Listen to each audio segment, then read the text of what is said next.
Levitiko Kapitulo 7. Ang handog para sa pagkakasala. At ito ang kautusan tungkol sa handog dahil sa pagkakasala, bagay ngang kabanal-banalan. Sa dakong pinagpapatayan ng handog na susunugan ay doon papatayin ang handog dahil sa pagkakasala, at ang dugo niya o iiwiwayzek niya sa ibabaw ng dambana hanggang sa palibot. At siya'y maghahandog ni Yaon ng lahat ng taba ni Yaon, ang buntot na mataba at ang tabang nakatatakip sa lamang loob. At ang dalawang bato at ang tabang nasa ibabaw ng mga yaon, ang nasa siping ng mga balakang, at ang lamad na nasa ibabaw ng atay, ay kanyang aalisin na kalakip ng mga bato. At susunugan ng saserdote sa ibabaw ng dambana na pinakahandog sa Panginoon na pinaraan sa apoy, handog nga dahil sa pagkakasala. Bawat lalaki sa mga saserdote ay kakain ni Yaon, sa dakong banal kakanin Yaon, bagay ngang kabanal-banalan. Kung paano ang handog dahil sa kasalanan ay gayon ang handog dahil sa pagkakasala, ang dalaway may isang kautusan, mapapasa sa saserdoteng tumutubos.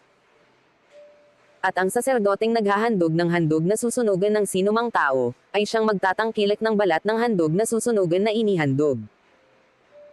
At bawat handog na harina na niluto sa hurno, at yaong lahat na pinagyaman sa koaling bakal at sa koaling lupa, ay mapapasa sa saserdote na naghahandog. At bawat handog na harina na hinaluan ng langis o tuyo, ay mapapasa lahat ng anak ni Aaron, sa isa na gaya sa iba. Ang alay ng kapayapaan. At ito ang kautusan hinggil sa haing mga handog tungkol sa kapayapaan, na ihahandog sa Panginoon. Kung ihahandog niya na pinakapasalamat, ay ihahandog nga niyang kalakip ng haing pasalamat ang mga munting tinapay na walang lebadura na hinaluan ng langis, at ang mga manipis na tinapay na walang lebadura na pinahirin ng langis, at ang mainam na harina na munting tinapay na hinaluan ng langis. Kalakip ng munting tinapay na walang lebadura kanyang ihahandog ang alay niya, na kalakip ng haing mga handog tungkol sa kapayapaan na pinakapasalamat. At maghahandog ng isa ni Yaon na kaakbay ng bawat alay na pinakahandog na itinaas sa Panginoon, mapapasa sa saserdoteng magwiwisik ng dugo ng mga handog tungkol sa kapayapaan. At ang laman ng hain na kanyang mga handog tungkol sa kapayapaan na pinakapasalamat ay kakanin sa kaarawan ng kanyang pag-aalay, siya'y hindi magtitira ni Yaon ng hanggang sa umaga. Ngunit kung ang hain ng kanyang alay ay sa pagtupad ng isang panata, o kusang handog, ay kanyang makakain sa araw na kanyang ihandog ang kanyang hain, at sa kinaumagahan man ay kanyang makakain ang labis. Datapwat ang lamabis sa laman ng hain hanggang sa ikatlong araw ay susunugan sa apoy. At kung kanin sa ikatlong araw ang anumang bahagi ng laman ng haing kanyang mga handog tungkol sa kapayapaan ay hindi tatanggapin, at hindi man maipatutungkol doon sa naghahandog ni Yaon, aariing kasuklam-suklam, at ang taong kumain ni Yaon ay magtataglay ng kanyang kasamaan. At ang lamang masagi sa anumang bagay na karumal-dumal ay hindi kakanin, yao'y susunugan sa apoy, at tungkol sa lamang hindi nahawa, lahat ng taong malinis ay makakakain ni Yaon.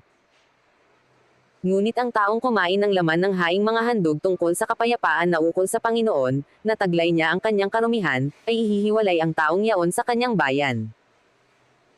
At pagka ang sinoman ay nakahipon ng anumang maruming bagay, ng dumi ng tao, o ng hayop na karumal-dumal, o ng alinmang kasuklam-suklam, at kumain ng laman ng haing mga handog tungkol sa kapayapaan na ukol sa Panginoon, ay hihiwalay ang taong yaon sa kanyang bayan.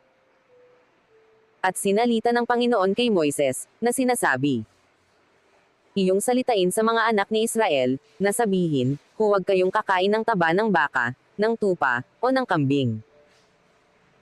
At ang taba ng namatay sa kanyang sarili, at ang taba ng nilapa ng ganid, ay magagamit sa alinmang kagamitan, ngunit sa anumang paraan ay huwag ninyong kakanin. Sapagkat sino mang kumain ng taba ng hayop na yaon na inihahandog ng mga tao sa Panginoon, na handog na pinaraan sa apoy, ay ihihiwalay sa kanyang bayan ang taong kumain. At huwag kayong kakain sa anumang paraan ng dugo sa lahat ng inyong tahanan, maging sa ibon o sa hayop. Sino mang taong kumain ng alinmang dugo, ay ihihiwalay sa kanyang bayan ang taong yaon. At sinalita ng Panginoon kay Moises, na sinasabi, iyong salitain sa mga anak ng Israel na sabihin, ang naghahandog sa Panginoon ng hain niyang mga handog tungkol sa kapayapaan ay magdadala sa Panginoon ng kanyang alay sa hain niyang mga handog tungkol sa kapayapaan.